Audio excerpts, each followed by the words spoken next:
হাই friends, মই আয়ুষ ৰং চেনেলত সম্প্ৰচাৰিত হৈ থকা পতিতৰা ধাৰাবাহিকখনৰ আজিৰ খণ্ডটো চাবলৈ বহুত বেছি ভাল লাগিব। কিয়নো যোৱাটো খণ্ডত পম মাকৰ ওচৰত গৈছিল আৰু মোৰ পঢ়া হৈ গ'ল আৰু আজি মই বৰমাৰ লগত থাকিম বুলি মাকক কৈছিল আৰু মাকে মোৰ লগত তোমাৰ কি টোপনি নাখেনে, ইয়াত থাকিব বিচনা নাই বুলি পমক কৈছিল। আৰু তেতিয়া পমে বৰমাই মোক সাধু শুনাম বুলি কৈছিল, গতিকে মই যামেই বুলি কোৱাত মাকে পমক গালি পৰাত পম কান্দি কান্দি বিচনাত উঠা দেখিবলৈ পাইছিল।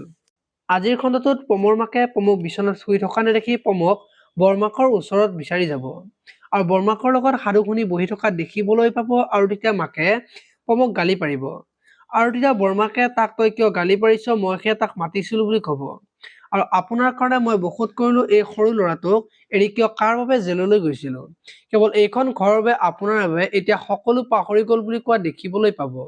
আনফালে অনুৱে যি ল'ৰা এজনৰ লগত কথা পাতি থাকিব আৰু সেইখিনি সময়তে বেদ যাব আৰু ল'ৰাজনক বেদই মাৰিব আৰু তেতিয়া অনুৱে বেদক কাজিয়া নকৰিবলৈ কব আৰু এইবোৰ বন্ধ কৰ, যদি বন্ধ নকৰা তোক মই কি কৰো চাই থাক বুলি বেদই ল'ৰাজনক কোৱা দেখিবলৈ পাব।